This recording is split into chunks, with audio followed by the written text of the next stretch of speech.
একটা লীগ দর, একটা লীগ দর, একটা ছাত্রলীগ দর, একটা যুবলীগ দর, নারে তাকবীর। এই দেশ আমার দেশ, এই দেশ আমার দেশ, বাংলাদেশ বাংলাদেশ, বাংলাদেশ বাংলাদেশ, এই দেশ আমার দেশ, এই দেশ আমার দেশ, বাংলাদেশ বাংলাদেশ, বাংলাদেশ বাংলাদেশ, এই দেশ আমার দেশ। বাংলা কি তোর বাপ দাদা? বাংলা চাই, লড়াই লড়াই লড়াই চাই, লড়াই করে বসতে চাই, লড়াই লড়াই চাই। প্রশ্ন সংগ্রাম, সংগ্রাম সংগ্রাম, দিল্লি না ঢাকা, ঢাকা ঢাকা, ঢাকা ঢাকা, দিল্লি না ঢাকা। বাংলাদেশ বাংলাদেশ, এই দেশ আমার দেশ।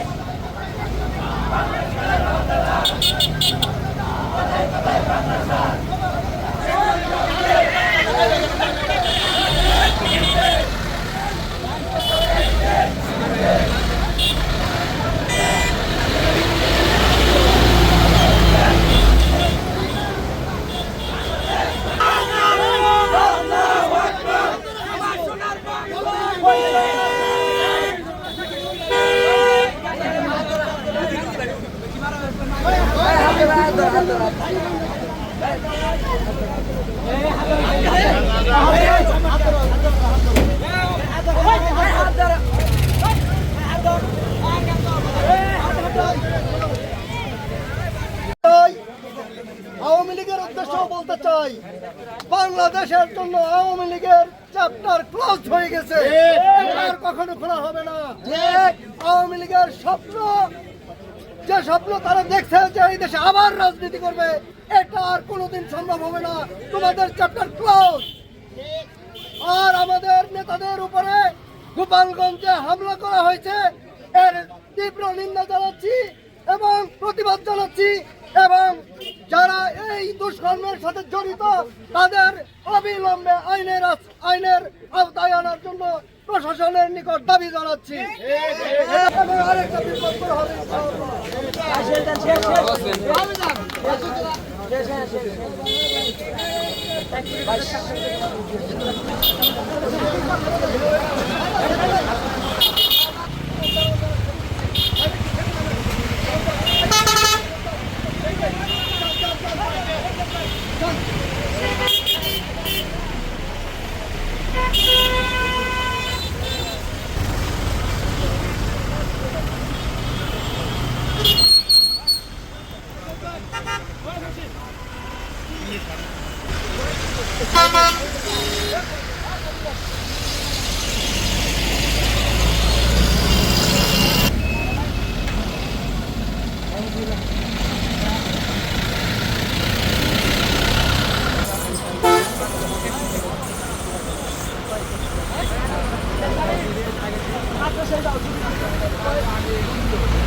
জোরে।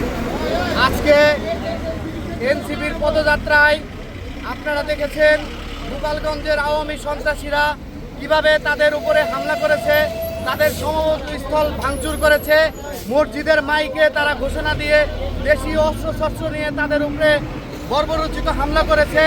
সেই হামলার প্রতিবাদে মানিকগঞ্জের ছাত্র সমাজ আজকে তাৎক্ষণিকভাবে ঢাকার ইটা মহাসড়ক অবরুদ্ধ করে জানান দিয়েছে যে তারা বিপ্লবীদের পাশে আছে।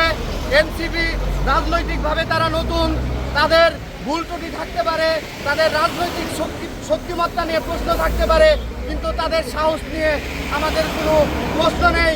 আমরা বলতে চাই তারা এগিয়ে যাক, আমরা বিপ্লবীদের পাশে আছি এবং ভবিষ্যতেও পাশে থাকব, এবং এই 24-এর গণ অভ্যুত্থানকে টিকিয়ে রাখার জন্য এই আন্দোলনের স্পিরিটকে ধারণ করে আমরা আগামীর বাংলাদেশকে বিনির্মাণ করব। এবং স্পষ্ট ভাষায় আমরা বলে দিতে চাই, আগামীতেও যদি এই ধরনের কোনো আপনার প্রতিহিংসামূলক এবং এই 24 পরবর্তী সময়ে আমরা কোনো আওয়ামী দোসরদের কোনো ষড়যন্ত্র দেখতে চাই, সেটাকে আমরা ছাত্র জনতাকে সাথে নিয়ে আমরা রুখে দিব ইনশাআল্লাহ।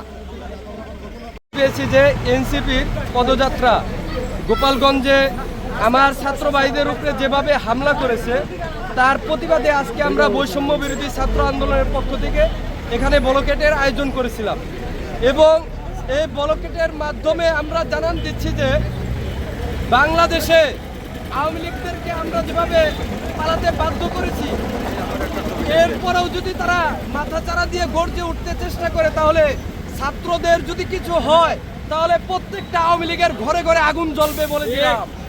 এবং ছাত্রদেরকে নিরাপত্তা দেওয়ার জন্য প্রশাসন, সেনাবাহিনী যারা রয়েছে তাদেরকে সঠিকভাবে তাদের দায়িত্ব পালন করার জন্য আমরা বলে দিচ্ছি। কিন্তু ছাত্র ভাইদের যদি কোনো আঘাত হয় তাহলে আমরা আর কোনো কিছু দেখবো না, রাজপথে নেমে আমরা আমাদের অধিকারগুলো আদায় করে নিয়ে ছাড়বো ইনশাল্লাহ। আর আওয়ামী লীগদেরকে আমরা দৃষ্টি আকর্ষণ করে বলছি, তোমরা পলিয়ে থাকো, কিন্তু তোমরা যদি দেশে অস্থিতিশীল পরিবেশ সৃষ্টি করো তাহলে তোমাদের ঘর এবং তোমাদের বাড়িতে আগুনের দাউ দাউ করে জ্বলতে বাধ্য থাকবে। ছাত্র জনতা যারা রয়েছে, আমরা আমাদের প্রোগ্রামগুলো সুন্দরভাবে করে যাচ্ছি, কেউ কোনো হট্টগোল সৃষ্টি করছি না, যার যার অবস্থানে যাওয়ার জন্য সুবিধা অনুরোধ জানাচ্ছি।